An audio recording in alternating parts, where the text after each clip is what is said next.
Hello guys, good morning. Ayan, dito tayo ngayon sa ating Dolomite Beach, no? Para maghatid ng napaka bagong update ngayong araw na to. Ito, medyo mahangin na yung ating panahon dito sa Manila Bay. Medyo tanghali na kasi mga babayan. At tingnan nyo naman yan, yung mga foreigner dito nagsa-sunbathing, no?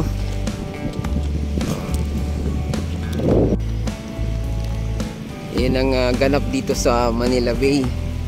At isa na rin yung paghahanda ng Dragon Boat Competition sa nalalapit na linggo. Kaya kita nyo naman dito may bangka pa mga bayan at may mga palitaw na nabuya dyan sa laot, no? Yung kanilang finishing line o yung kanilang yung linya, mga babayan.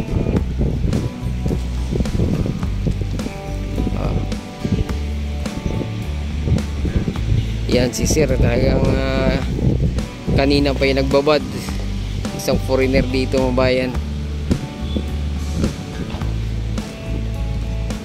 Walang kapayong-payong. Talaga yan ang gusto ng mga foreigner dito sa mga Asian country. Makapagbilad sila, makapag-sunbathing mga bayan. At least dito, paano sila makapag-sunbathing dito kung wala itong ating Dolomite Beach, no? Di nga, ito na naman, may bago na namang dating na mga foreigner, maganda nung nakarami, nakasabay ako ng mga foreigner dating, no? Mayroong tour guide. Yung mga tour guide mabayan, ayun, in-explain niya kung paano to nangyari itong ating Dolomite Beach, dami. Sa bagay, ang Pilipinas nga daw ngayon ang isa sa pinaka tourist destination sa buong mundo mga bayan, no? Nakipag-compete na tayo sa Thailand, lalo na pag matapos na yung airport dyan sa Bulacan na ginagawa ng San Miguel, no? Ma-accommodate na lahat ng mga turista na pupunta sa bansa natin. Kasalukuyan kasi mga bayan, maliit yung airport natin, Huwag masyadong maraming turista ang dumagsa sa bansa natin, wala na, nagkabuhol-buhol na yan dyan sa Naiya mga bayan. Ayan pa sila, mga puri natin mo. Ayan, so tuwang-tuwa yan sila dito ngayon. Kalain nito kakaroon ng see, dami, 1, 2, 3, 4, 5, 6, 7, 8, 19, 10 turista mabay bagong dating. Ayan, tapos yung isa pa rito nagsasunbathing,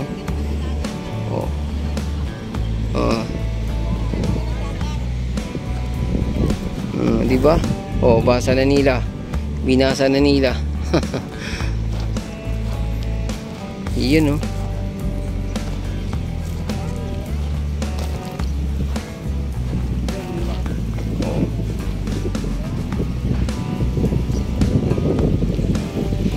bangka,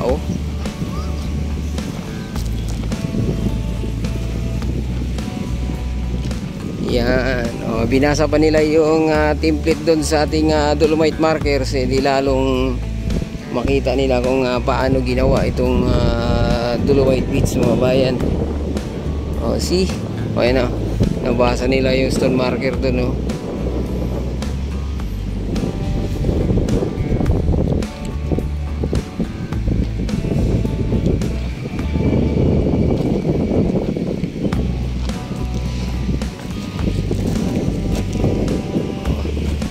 Ay, may lumabas bago-bago yate dun, Ang ganda ng mga yate,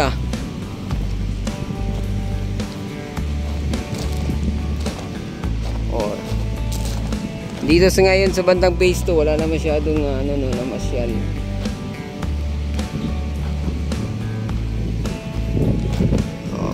Ito mga estudyante to. At least yung mga estudyante hindi puro muling ang nangyayari. Pero na rin silang beach pa.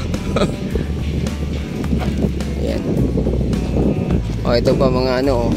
Hello mga ma'am, good morning. Yan, kumusta ang pamamasyal mga ma'am? Ayos lang ba? Nag-enjoy ba kayo rito? Hindi naman masyado. Bakit hindi naman masyado? Ay, nasisilaw kayo? Oh, ayan, nasisilaw pala siya. Wag mo na tumingin. Ay, ganon. Ayan, oh. Wala, kunti na nga lang. Kunti na nga lang ngayon eh. Oh, anong gagawin mo pag sakali di mag-volunteers mag-clean up drive dito? At least luminis ulit. Pwede, no? Oh, ayan, sige. Oh. Pati sila itapon mo, yung nagkakalat. Ay, kaninang taipan nyo? Oh. Ayan, mga bayan, oh. Yung isang foreigner talaga doon kanina pa yun, nagbababad. Yung iba naman talagang pure pamasyal lang. O, lakad tayo papunta rito. Dito naman sa part na to, yun nga, no? O, tanghali na kasi kaya wala na rito masyadong namasyal.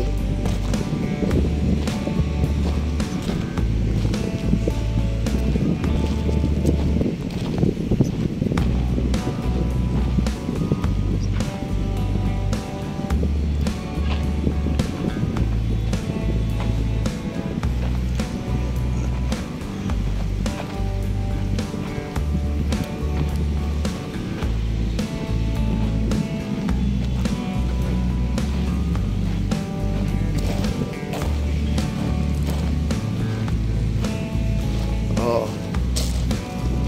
Linis, di ba?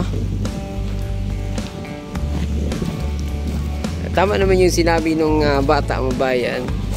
May mga iba pang kalat na nandito. Pero kanina yan, wala na yan. Bagong anod lang yan, no? Pero iilan lang yan. Hindi na tulad ng dati. So dadami din yan ulit pagdating ng tag-ulan, bagyo, habagat. Oh, yung mandamos office natin, oh.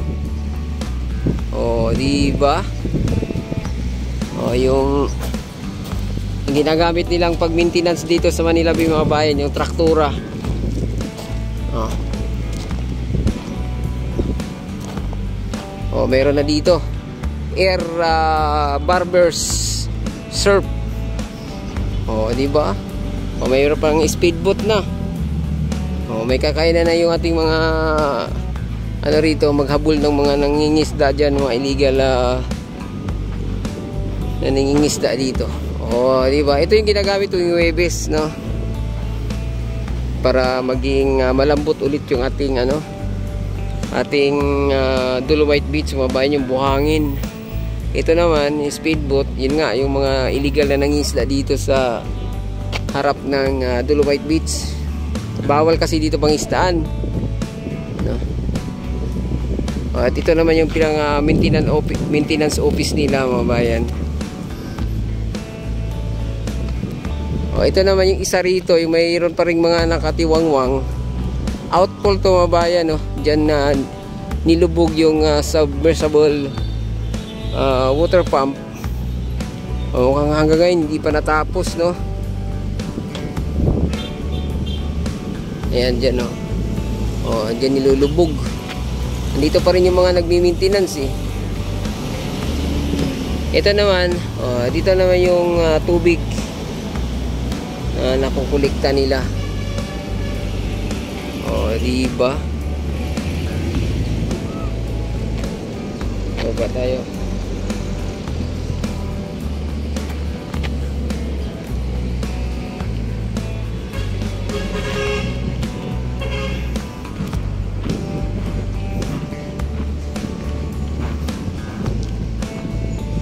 Ayan, nagubad na naman yung isang foreigner, oh.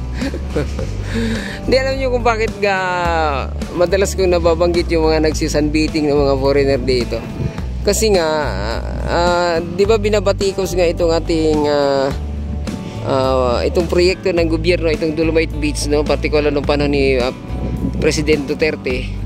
At hindi na nakakabuti sa kalikasan. Pero ito nangyari is kinagiliwan na ngayon ng mga Pilipino At lalo-lalo yung mga foreigner, antakin mo. Ayan siya, oh, si kuya, oh. Sa sunbathing sila dito lagi, oh. Yung isa naman doon, oh, tisoy na tisoy, oh. Oh.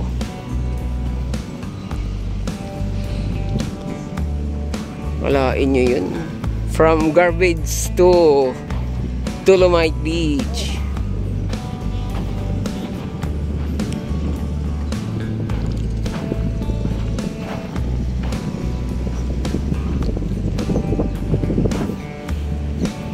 Ayan, so hanggang dito na lang muna yung ating update, no, dito sa Manila Bay Dolomite Beach. Sana gusto niyo, huwag kalimutang i-subscribe at i-click ang notification bell para ma-update kayo sa mga susunod pa nating video dito sa Manila Bay Dolomite Beach. Adios amigo, bye-bye, salamat.